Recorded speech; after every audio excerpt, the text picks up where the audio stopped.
Welcome back to Good Company. Well, temps are going to dip into the 30s tonight. Is your furnace ready to go? Dave Osborne with Trouble Free Heating, Cooling, and Plumbing is here now with important advice ahead of tonight's cold weather.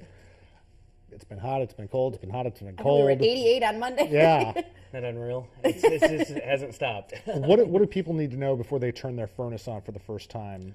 Well, the first thing we always say, make sure you check your filters. That is so important to keep that thing clean because the air has to go across it in order to get the heat exchanger so it doesn't overheat and cause problems within the furnace. So again, we can't stress it enough. Make sure you're checking your filters and stuff.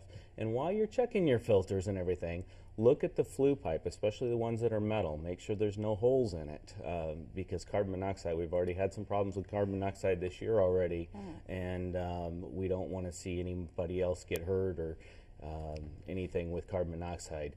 Make sure you're changing your batteries if your carbon monoxide detectors. Some of them are electric, but some of them use batteries and stuff. So make sure you're changing batteries and stuff. Don't take it seriously. It is important. If you see any holes in your pipes and stuff, don't turn on the furnace. Have it professionally checked and Don't duct replaced tape and it. stuff. Don't duct tape it. Those type of things. I mean, those things are starting to rot out. That does happen. So make sure you're checking that stuff and protect your family. Your family is so important. It's not worth, putting things off and then having problems. So. Well, in this weather that we've been having, this back and forth, is it bad for your system to go back to AC, to furnace to AC, like maybe for a couple weeks? They're designed for it, so Okay, it's really not okay. that much of a problem. Your thermostat, that's what it's designed for, to turn on and off, and you don't want to fight it. Turn it on and then immediately turn it to the other and turn it back and forth. But as far as over a period of hours and that kind of stuff, yeah, it's no problem. It's not fine. Oh, that's fine. Okay. And getting ready for winter as far as taking care of your outside unit. Do you recommend covering it? We do not. You might put something over top of it just so as the leaves start falling so that they don't get down inside of the unit. But really you want those things to breathe so that they, if you don't, then mold and growth and stuff starts happening within the coils itself. So if you just put something over the top to keep the leaves from getting down inside of it, it would be good. But other than that, we really don't want them covered because it promotes growth and the moisture and the darkness and molds and that kind of stuff start growing on the unit. So you're better off not covering it. So on that part of it, and it's probably best to get onto a maintenance plan where you're going to come out twice a year and check you each season. I think it's just the best. My furnace is going on 18 years now. I've done the maintenance plan every year. I keep it going. They always tell me it's my last year, but I keep going, and I think it's because I've kept up with that maintenance. And absolutely, when you do keep up with the maintenance, one, it prevents problems because when does the furnace usually go out? Christmas time, the worst times of the year, the worst time of the day, in the middle of the night, those type of things. That's when they go out. When you're on a maintenance plan, typically that doesn't happen, and we can prevent things from happening by doing the maintenance programs and stuff. If you schedule a tune-up or something like that for the furnace right now, how long does it take when they come out?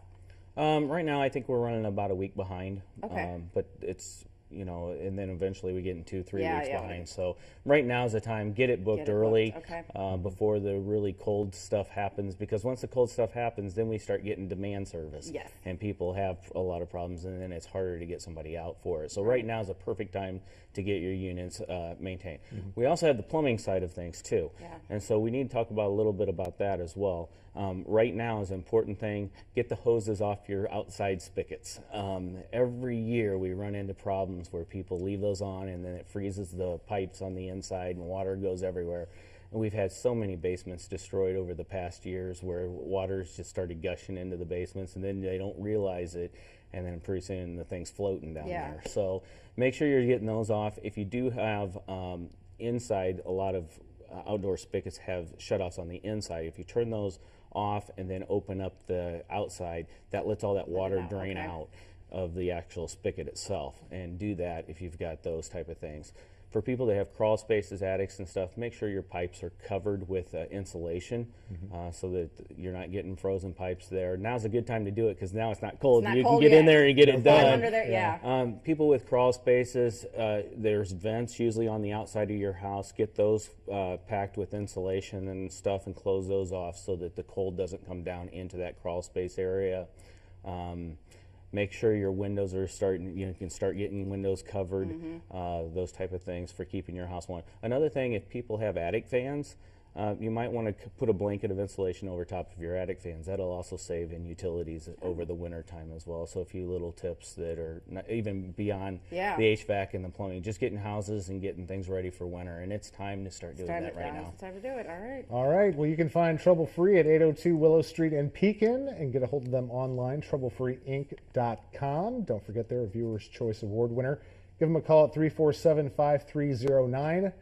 Give them a call before you have to. That's the best way to hang out with Dave and all the guys and gals there. Give them a call before you have to. Thanks for coming in. Thanks, guys. Thanks. All Yep. right. All right. We'll be right back.